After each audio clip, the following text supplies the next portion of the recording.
20th Foundation Anniversary nga pala ng alma mater ko ngayon. Kaya naman tara samahan niyo ako makisaya, makipaglaro, at makihataw sa anniversary ng aking alma mater. Ano, tara na!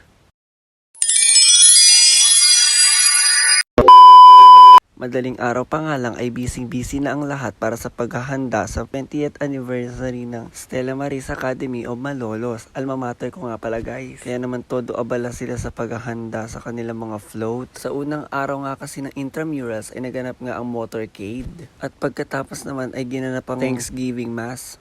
Nagkaroon ng konting programa. Nagkaroon ng opening ceremony. At ayan, may intermission number na. Kumanta ng national anthem at nanumpa.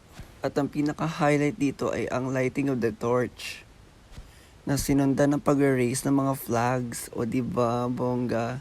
Parang kailan lang kami ang nakakaranas nito. At lahat nga ng mga kalahok na team ay masaya at excited na mag-cheer. Pagkatapos ng ceremony ay nagkaroon ng mini fun run. Kaya naman, sige, takbo! Go, go, go! At noong day 2, nagkaroon nga ng Mr. and Miss Intramurals 2024. From elementary to high school ay kasali. At ayan, kanya-kanya sila ng tagisan sa kanilang iba't ibang talento. Sana all diba talented? Charot. At ayan, may mga kumanta. May mga sumayaw. Meron naman tumugtog ng mga instrumento. At yung mga bata naman ay todo cheer, o diba? Nagkaroon nga din pala ng sportswear segment. At ang mga bata ay binida nila ang kanilang mga sportswear, o diba? Talaga naman ang cute. Gusto ko na talaga silang iuwi. At Diyos ko, sumayaw pa talaga. So ayan, kanya-kanya silang introduction. Tsaka pinasayaw ulit. Ito naman yung high school. Isa-isa sila nagpapakilala ngayon. Pinasayaw sila ulit. Saka nag-awarding. At ayan, congratulations sa mga nanalo. At nung hapon naman ay nagkaroon ng cheer dance competition. Nandiyan ang green. Nandiyan din ang yellow.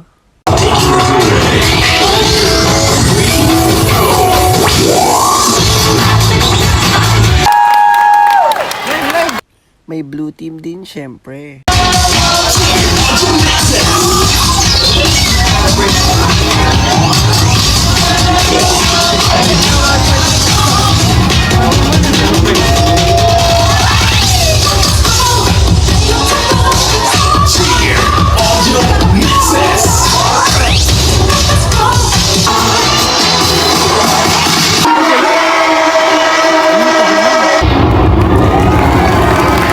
Siyempre, hindi din papatalo ang red.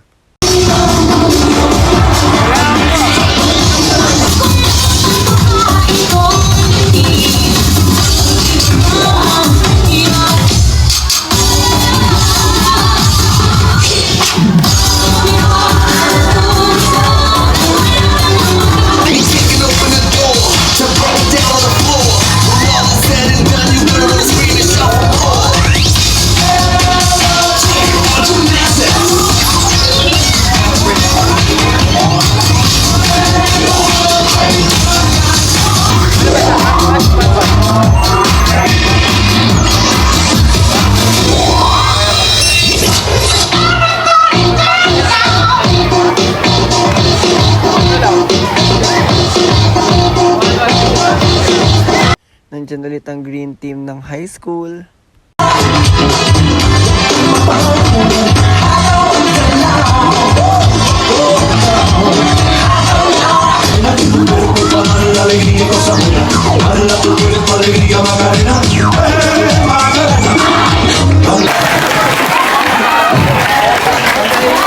Ang yellow team.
nagpahuli ang red.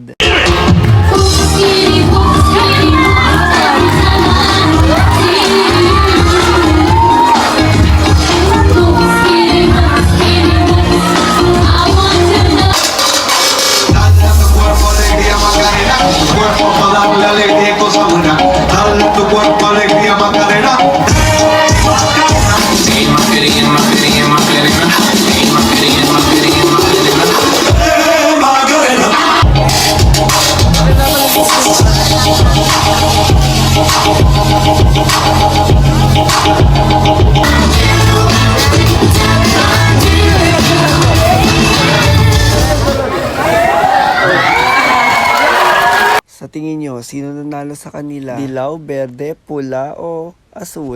Sa intramurals nga din pala nagkaroon ng bazaar. Ayan, may book fair, may mga may enjoy kang skill games, reading and writing workshops, at syempre yung ipinagmamalaki nilang inflatables. And then on last day, nagkaroon kami ng exhibition game. Ayan, may volleyball, may basketball ang alumni versus parents. Saka nagkaroon ng awarding. Dito na magkakaalaman kung sino ang overall champion. At nagkaroon ng Zumba.